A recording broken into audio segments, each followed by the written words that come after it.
Start your engines. It's time to drive Inspector success.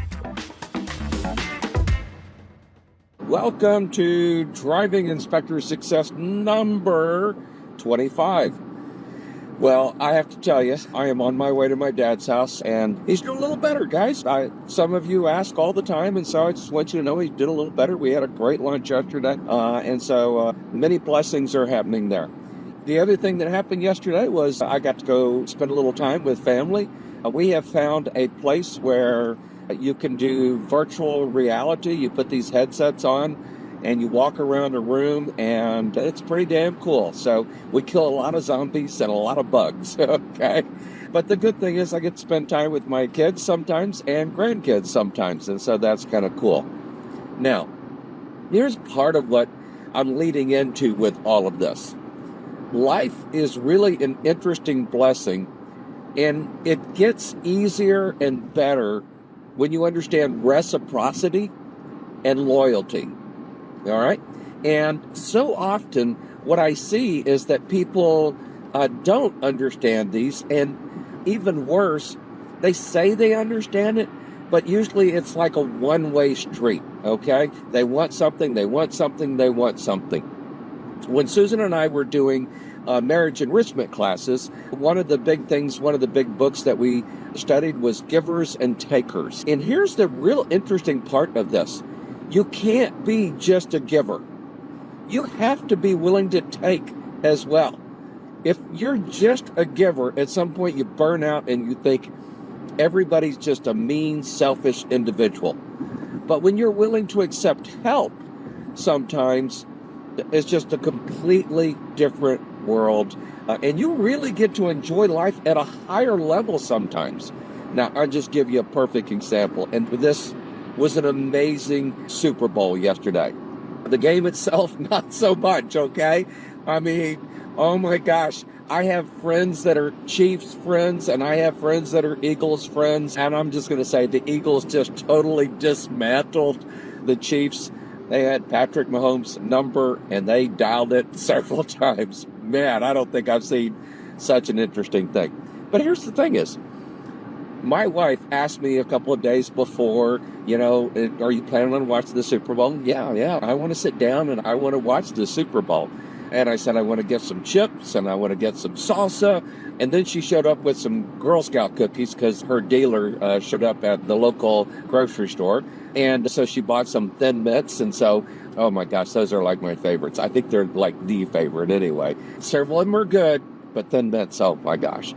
I started out yesterday morning. I went and go saw my dad. I watched church online, by the way. I went to a small group that Susan and I are part of for our church. Then I went and played VR. And then I went home, and Susan literally had the chips out, the salsa out.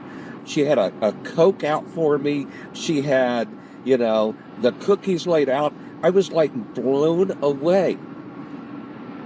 Most people would be so uncomfortable accepting that kind of love and graciousness. And I was a little uncomfortable, but there was a part of me that was going, you know what? This is just totally over the top amazing what she has done for me today. And I want you to know I sat down, I enjoyed it. It was an amazing time. You have to be willing to be a giver and a taker. You can't just be one or the other, okay? And when you are, then you start really understanding reciprocity, right? See, reciprocity is not just about giving, and it's not just about taking. It's about both. And what you'll find is that reciprocity really kind of creates a deep sense of loyalty with people. As I go back and study this, one of the things that came up was how Benjamin Franklin used reciprocity. And I talk about it regularly when I go speak places, because when you're willing to do something for people, it just changes the whole way they see you and you see them. I'm going to give you a secret about reciprocity. One of the things that Benjamin Franklin learned was that if there's someone that disagrees with you, by asking them for help, they might actually come around to understanding you better. So at one point, Benjamin Franklin, wanted to study this particular book, and there was this gentleman that opposed it in Congress all the time. He asked the guy if he could borrow the book. He borrowed the book. He read the book. He gave the book back to the guy with a note in it saying, "Thank you so much for allowing me to, have this and borrow this and study this." And he gave it back to the guy. And the next time a particular subject came up in Congress, one of the things was that Benjamin Franklin knew that this guy was going to oppose him, or had opposed him every single time on this particular subject. All of a sudden went, you know what? If Benjamin Franklin says this is important, then it probably is important, and maybe we need to take a close. And Benjamin Franklin was like, whoa, what just happened? Okay? So I want you to know that sometimes just by asking for help from the right people, even when they disagree with you, will create a certain amount of reciprocity on a different level than anybody has played at. And I will tell you, the other big thing in my world is I am huge on loyalty. I am huge on loyalty. And it's one of the reasons, for instance, I love working with the ProLab. ProLab has supported me over and over for like 20 plus years. And are they a perfect company? No. Is there a perfect company? No. But you know what? When things don't go right, they make them right. I'm kind of blown away about that. And then so there's ProLab out there that has just done amazing, wonderful things. And then OREP is one of my favorite companies out there right now. They do so much amazing things for this industry. They put out a magazine that goes out to thousands of home inspectors, and we put an ad in there for our Mission 25 and Mission 24 last year because they reach so many people.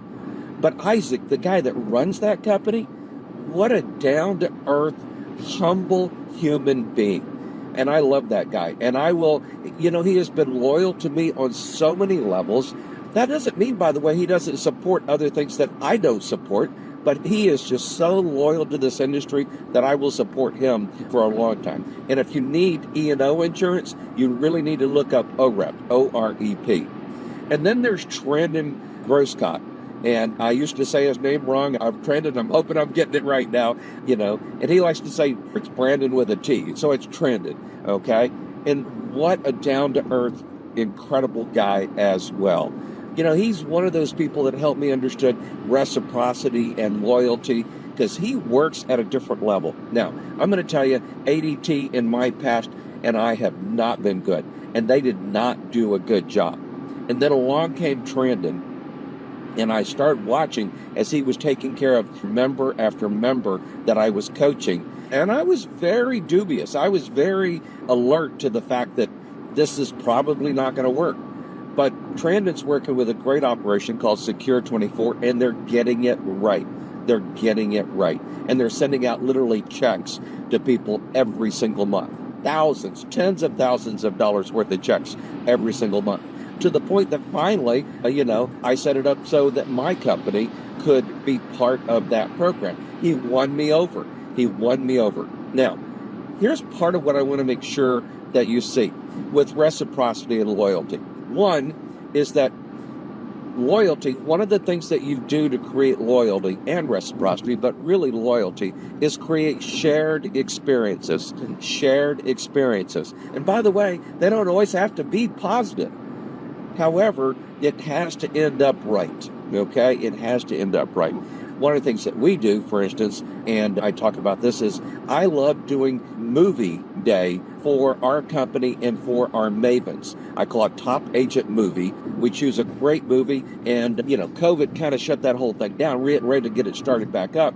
But we invite agents and their children and their spouses and, other people to be able to come join us for a day and watch a really great, usually brand new movie that's coming out. We're going to do it a couple of times this year. I'm looking forward to Superman, and I'm looking forward to a couple of others. And I don't want to name them because I may get it wrong and somebody would call me on that. But here's the other big thing, is that when you're doing something, you want to be consistent about it. So this is one of the things that I teach with the whole Big Bang marketing, right? Most people say visiting real estate offices doesn't work. Well, they're doing it wrong, because we visit over 400 real estate offices every single month, well over 400 now, okay? And we visit them multiple times. In the Big Bang marketing, when you're first getting started, one of the things that I want you to think about is visiting them once a week, every week for at least 8 weeks. It's a game changer. Yes, we put in a chocolate bowl. Yes, we put in brochures, and yes, we put in flyers. And the whole thing is that we want to really set it up so that we can do a presentation at the office. And, people do presentations, but again, they get that wrong too. And we created what we call the perfect 5-minute presentation. Now, I created it. Jonathan perfected it. Jonathan's my oldest son. He oversees our inspection business, okay? He just totally has become a better speaker than I will ever be. And it's just totally amazing. By the way, he'll be speaking at Mission 25 as well. I know I've mentioned it a couple of times, but homeinspectormission.com, homeinspectormission.com. Man, go get signed up with us and come and join us. It will be one of the least expensive conferences you've ever been to, and it will absolutely have the best ROI of any conference you've ever gone to for so many reasons. And so you definitely want to come join us. So again, create shared experiences. Well, one, we want you to come join us at Mission 25, right? And then be consistent, right? And one of the things you've got to do is do something over and over again. That's what these Facebook Lives are. And now we're putting it out on YouTube and other places, maybe even X and other places. But I'm working on this and being consistent at it. This will create a sense of loyalty. You know what? I learned this from Trandon. God, he is like the best guy ever there at Facebook Live. And I just love seeing what he's doing here. And then when things are going wrong, when you do make a mistake, and just own up to it. Just own up to it. And you know what? As I like to say, just keep playing. We really ran into a problem with the hotel, and it has been a disaster. And so we, by the end of this week, I expect us to have a new venue signed up. And honestly, it's going to be better than the hotel where we originally had this all planned and everything. It's an incredible venue. I'm going to bring in food from different places where we have brought in food from before, and it's going to just take us over the top. So, somebody once on one of my podcasts, and I think it was Sundays, by the way, went, Mike, a little constructive criticism here. You're not telling us enough of how to do stuff. Well, sometimes that may be true, by the way. And I hope this one makes up for that a little bit. But here's the thing is, what are you doing today to create loyalty with your mavens? What are you doing today to create loyalty with your mavens? Are you sending out thank you notes? Are you picking up the phone and calling them saying, hey, I just want to let you know what a blessing you are to us? I call those blessing calls. Are you delivering something to them? If something went wrong, are you fixing it, making it right? By the way, that's marketing. That's marketing. And you need to make sure that you're getting that done. Well, I've got a Wednesday night Zoom call coming up. You can join us for that webinar, absolutely free. And I'm going to be teaching for at least an hour, probably longer, on 7 things to help build your business. And you can go out to coachblueprint.com/Zoom, ZOOM, coachblueprint.com/Zoom, and join us for my next webinar. I'm only going to do a couple more of these, maybe 3 until the end of February, and then I am going to turn all of my energy into making sure that Mission 25 is the best possible show that we can offer for folks. I'm working on it every day right now in one way or another, whether it's on food or topics or speakers and, just all kinds of things. And so I look forward to seeing you there at Mission 25, and go out to homeinspectormission.com, homeinspectormission.com. Come join us at Mission 25. Hey, I see Jerry Linkhorn has kicked in. Jerry, man, I love you, guy. And Debbie has kicked in. Thank you so much. And Keith, you've been here for quite a while. To all of you, I want to say thank you. It just does my heart so good. And by the way, guys, do me a favor, hit the like button. I hear that helps Facebook realize that maybe I'm real. I just want to tell you guys, you mean the world to me. When I start coaching people, they're like family. Jerry is like family. I got to know him, got to know his wife, I got to know his dad. Jerry has just done an incredible job out there. And I am going to do this and build it again so we can help as many people as we can. You guys all have a great day. And this is Mike Crow with Coach Blueprint. And I just want you to remember, be successful and be around those that are successful, because the more money we make, guys, the more people we can help. Have a great day, everybody. Bye-bye.